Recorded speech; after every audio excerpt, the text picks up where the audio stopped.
Hey everyone, today, we're diving into an incredible story from ancient times, something straight out of the Bible. It's all about the famous Battle of Jericho, which you might have heard of.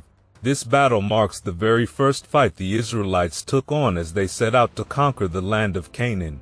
Now here's how it all went down, according to the book of Joshua. The Israelites were camped at a place called Shittim, right across the river from Jericho, and they were gearing up to cross over. But before making any moves, Joshua, their leader, sent out 2 spies to check out Jericho. These spies ended up staying at the house of Rahab, who was a local prostitute. Now, Rahab might seem like an unlikely ally, but when the king of Jericho heard about the spies and sent soldiers to capture them, she hid the spies on her roof under some flax bundles. In return for her help, the spies promised that when they took over the city, Rahab and her family would be spared, as long as she marked her house with a red cord hanging out the window. So, fast forward, the Israelites cross the Jordan River, and Jericho's king freaks out and shuts the city gates. This is when things get interesting. God gave Joshua some very specific and unusual instructions. March around the city walls once a day for 6 days, and on the 7th day, march around 7 times. Leading the march were 7 priests blowing their horns, with the Ark of the Covenant right there with them. On the 7th day, after marching around 7 times, the priests gave a long blast on the horns. The Israelites let out a huge shout, and bam, the walls of Jericho came crashing down. The Israelites charged in and took the city, sparing only Rahab and her family, just as they promised. But the story doesn't end there. Following God's command, the Israelites destroyed everything: men, women, animals, everything. And Joshua put a curse on anyone who would dare to rebuild Jericho, saying that whoever did would lose their firstborn when laying its foundations, and their youngest when setting up its gates. And believe it or not, this curse actually came true many years later. Pretty wild, right? The Battle of Jericho is one of those stories that really sticks with you, whether you're hearing it for the first time or the 100th time.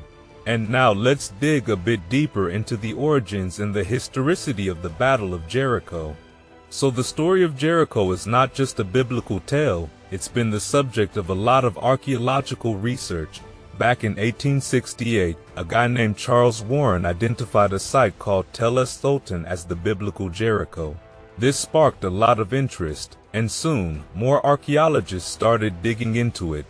Between 1907 and 1909, and again in 1911, Ernst Zelling and Karl Watzinger conducted some major excavations at Tel Es-Sultan. Initially, they found 2 walls that they thought backed up the biblical account of the Battle of Jericho. But after taking a closer look, they changed their minds and decided these walls were from the Middle Bronze Age, which was much earlier than the time of Joshua's battle. Then, in the 1930s, John Garstang took another crack at it.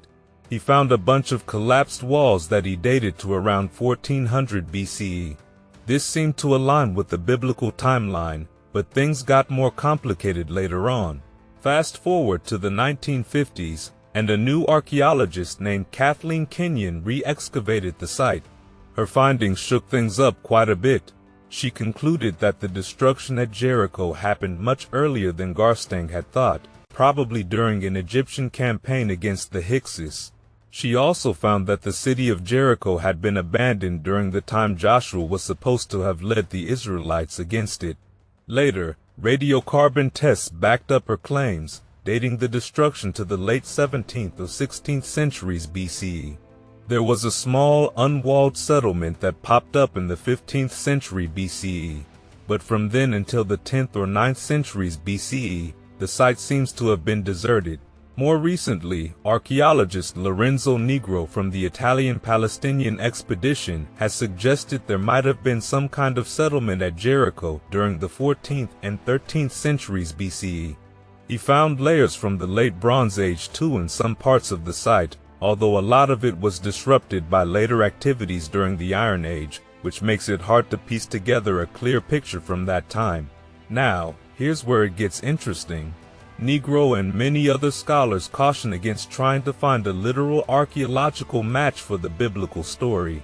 The general consensus among scholars is that the book of Joshua isn't really a historical record. Instead, it's more about theology, illustrating how the Israelites were judged based on their obedience to the laws laid out in the book of Deuteronomy. In fact, many believe that the story of Jericho was written much later, possibly as a piece of nationalist propaganda by the Kingdom of Judah to lay claim to the territory of the Kingdom of Israel after 722 BCE. Some chapters of Joshua might have been composed during the reign of King Josiah, and then revised and completed after Jerusalem fell to the Babylonians in 586 BCE, and possibly even after the return from the Babylonian exile in 538 BCE. So, while the story of Jericho is a powerful one, it's important to remember that it's not just about a historical event, but also about the messages and beliefs that were important to the people who wrote it down.